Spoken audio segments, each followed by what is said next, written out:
Diseases have long existed in conjunction with humans, dating back to even before 600 BC.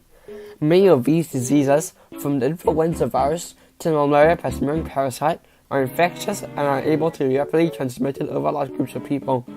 This often results in an insufficient amount of first aid at the peak of the disease. Because of this, mathematicians have now begun to model epidemics, allowing governments to be fully prepared when disease strikes. Epidemic: a sudden widespread occurrence of an infectious disease in a community during a given time period. We'll be using the Kermit-McKendrick SIR model to try and model an epidemic. Our model will rely on some assumptions, that the population remains constant and that those who are infected with the disease are able to spread the disease.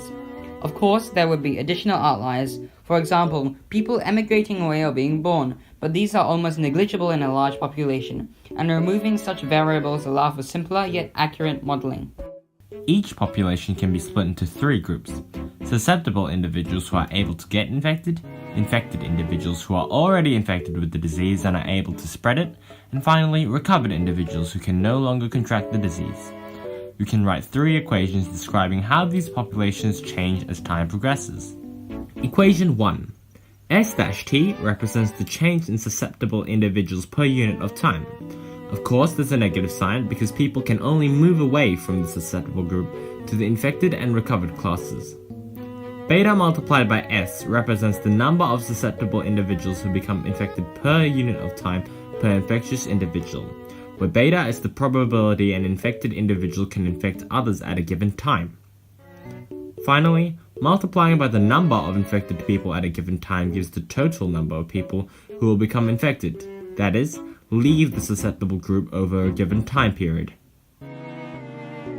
From the previous equation, we see that those who leave the susceptible group join the infected group, so we can add the expression we identified earlier.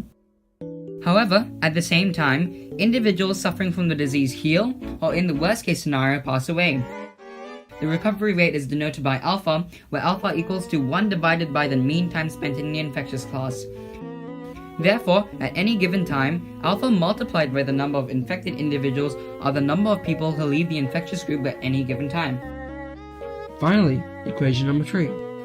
The recovered group gains all the individuals which manage to survive the infection. Since their bodies have adapted to fight the disease, these individuals are now resistant to the pathogens. Because of this, it's logical that in any epidemic, the number of recovered individuals always increases. Now, we need to try and apply the three formulae just derived to extrapolate the number of infected people at any given time within a population. To do so, we must use Euler's method. H is a variable describing the time increments of an epidemic, and we usually consider a day-to-day basis so we can substitute it for 1. This equation tells us that the number of infected people tomorrow is equal to the number of infected people today plus the change in infected people per day. And since we know an expression for I-T, we can also slot that in.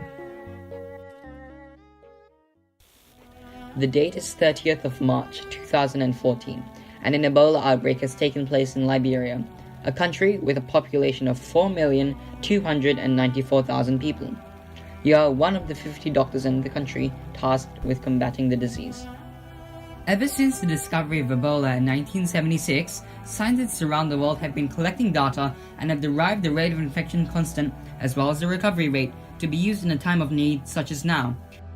We can substitute these values in our equation. Now, we know that the number of infected people will rise to a count of 407 tomorrow. This means we can redo the process, this time using a new value of 407, to predict the number of infected people the day after tomorrow, and so on. However, because of the urgency, you type in your formulae in your trusty computer to give a predicted set of values for the next 50 days. Zooming forward to the present time, we see the graphs of the projected values and the actual values for the first 50 days, and they are surprisingly accurate. However, due to a lack of foresight from healthcare professionals, the epidemic in Liberia ended up lasting for more than a year, killing 4,809 people, as not enough extra aid was requested. If such mathematical models had been used, quarantines and resources such as vaccinations could have been handled more efficiently by the government. In a world where disease is becoming more and more potent to the human race, this modeling, allowing us to predict and control disease outbreak, is truly something our world needs.